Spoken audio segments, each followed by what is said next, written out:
Group D exam date வந்து announce பண்ணிட்டாங்க.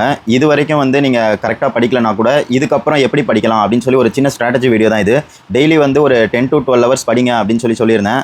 அந்த 10 to 12 ஹவர்ஸ் வந்து எப்படி நம்ம மேனேஜ் பண்ணலாம் அப்படின்னு பார்த்தீங்கன்னா, நீங்கள் காலையில் வந்து எவ்வளோ சீக்கிரமாக எந்திரிக்க முடியுமோ அவ்வளோக்குள்ள எந்திரிங்க. ஒரு 4:30, 5 அந்த டைம்லேயே வந்து உங்களோட ப்ரிப்பரேஷனை ஸ்டார்ட் பண்ணிடுங்க. எடுத்த உடனே ஃபஸ்ட்டு நீங்கள் பிரிஸ்காக இருக்கும் போது இந்த சயின்ஸ் அந்த மாதிரி வந்து படிச்சிருங்க. சரிங்களா? அப்ஜெக்டிவ் படிங்க. ஒரு நாளைக்கு வந்து ஒரு 150 கொஸ்டின் அந்த மாதிரி வந்து பிளான் பண்ணிட்டீங்கன்னா அரௌண்ட் ஒரு 40 டேஸ் உங்களுக்கு வந்து 70 டேஸ் இருக்குது எக்ஸாமுக்கு.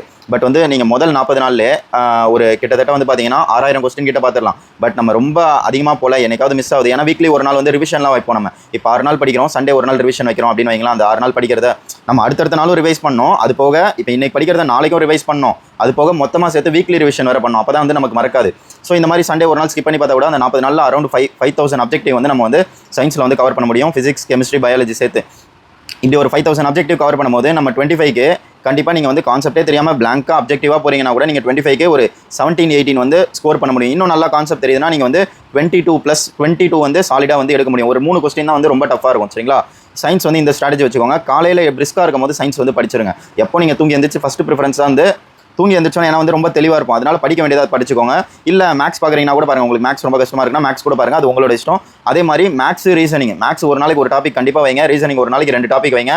ஏன்னா ரீசனிங்க்கு ரொம்ப இம்பார்ட்டன்ஸ் கொடுங்க. அதே மாதிரி ஒரு டெஸ்ட்டு டெய்லி ஒரு டெஸ்ட் எடுத்துருங்க. நீங்கள் வந்து ரெகுலராக இதுக்கு முன்னாடிலேருந்தே படிச்சுட்டு இருக்கீங்கன்னா டெய்லி இப்போலேருந்தே ஒரு டெஸ்ட் எடுத்துருங்க. இல்லை நான் இப்போ தான் படிக்க ஸ்டார்ட் பண்ணுறேன்னா ஒரு 30 டேஸ் படிச்சுட்டு அதுக்கப்புறம் உள்ள ரிமைனிங் 40 டேஸ் வந்து டெய்லி ஒரு டெஸ்ட்டு 2 டெஸ்ட் எடுங்க. சரிங்களா? நீங்கள் இதுக்கப்புறம் தான் படிக்க ஆரம்பிக்கிறீங்கன்னா லாஸ்ட் ஒரு மாதம் வந்து நீங்கள் டெய்லி 2 டெஸ்ட் போடுங்க.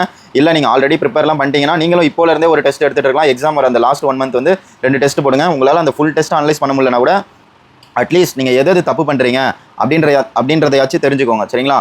அதே மாதிரி ஸ்ப்ளிட் பண்ணி படிங்க.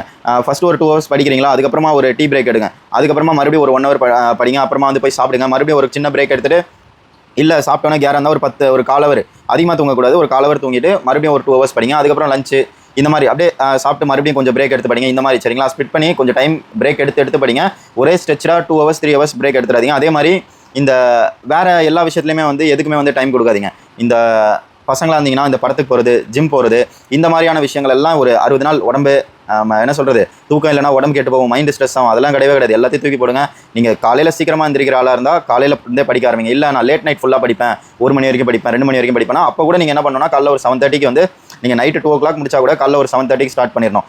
உங்களுக்கு நடுவில் வந்து பார்த்தீங்கன்னா நைட் 5 மணி நேரம் தூக்கம், பகலில் மொத்தமாக சேர்த்து 1 மணி நேரம் தூக்கம். இந்த 6 மணி நேரம் தான் தூக்கம். அது போக நிறைய டைமை வந்து இந்த படம் சுற்றுறது இதுக்கெல்லாம் கொடுக்காதீங்க. அந்த டைம்லாம் நீங்கள் தூங்கி பிரிஸ்காய் படிங்க. இதுதான் வந்து ஸ்ட்ராட்டஜியே. ஆப்டி, ரீசனிங், சயின்ஸ் அட்மோஸ்ட் இம்பார்ட்டன்ஸ் கொடுங்க. அதே மாதிரி அப்பப்போ ஜிகே படிங்க மெயினாக. அதுக்கப்புறமா வந்து பாலிட்டி படிங்க, ஹிஸ்ட்ரி படிங்க.